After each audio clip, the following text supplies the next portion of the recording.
Rain lashed down. Maria wrestled her car to a stop. The old house loomed before her. Its windows were dark eyes against the stormy sky. She shivered. This place felt wrong. Getting out of the car, she struggled to close the door against the wind. Her footsteps echoed on the gravel path. Each step brought her closer to the house that had haunted her family for generations. The heavy oak door yielded with a groan. Maria stepped inside. The air was cold and stale, thick with the smell of damp and decay. Cobwebs clung to every surface. Dust lay heavy on the floor. A sense of dread washed over her. She felt a presence here. Something unseen watched her.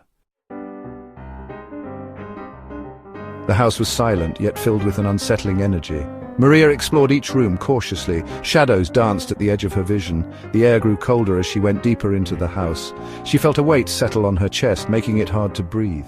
In the parlor, she found a dusty gramophone. Its horn gaped like a silent scream. Faded velvet curtains hung limply at the windows, barely able to hold back the encroaching darkness. The furniture was draped in white sheets, resembling ghostly figures in the dim light. This house held on to its past. She could feel it in her bones. Nightfall brought a new wave of terror. Maria lay in bed, unable to sleep. The silence was broken by creaking floorboards and rustling sounds. Whispers seemed to emanate from the walls themselves. Her name uttered with malicious intent. She tried to rationalize the sounds. An old house settling, the wind, but deep down she knew the truth. She wasn't alone. Something else was in the house, something dark and hungry. The next day, Maria sought answers in the house's dusty attic. Amongst cobwebs and forgotten relics, she found a leather-bound book. Its pages were filled with spidery handwriting, chronicling the history of her family.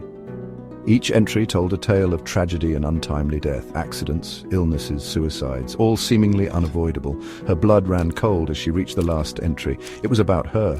Her name was written there, clear as day. A date was marked beneath it. Tomorrow's date. This book was a chronicle of death, and she was the next victim. Panic set in. Maria tried to leave, but the house had other plans. Doors slammed shut before she could reach them. Windows refused to open. The house was a labyrinth, and she was trapped within its grasp. She ran from room to room, each one more menacing than the last. The temperature plummeted, chilling her to the bone. The whispers grew louder, taunting her with her impending doom. There was nowhere to hide. The house was closing in. With each passing hour, Maria's hope dwindled. She was a prisoner in her own ancestral home, hunted by an unseen force. The shadows seemed to stretch and writhe, taking on monstrous forms. Faces appeared in the darkness, their eyes burning with malevolent glee. She knew then that escape was impossible. The house had chosen its next victim. Just like the generations that came before her, she was destined to meet her end within these cursed walls. The stroke of midnight brought with it a bone-chilling cold.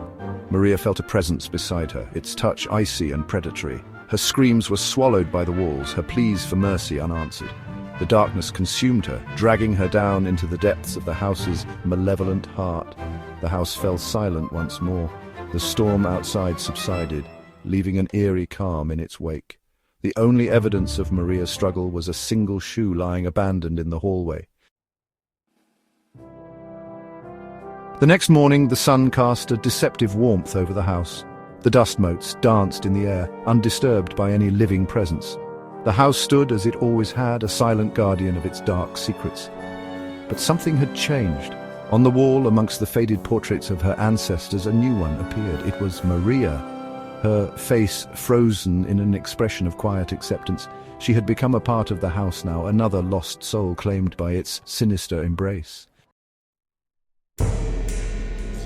The whispers continued, weaving tales of tragedy and despair. The house remained a monument to its victims. It waited patiently for the next unsuspecting soul to cross its threshold, eager to add another face to its macabre collection.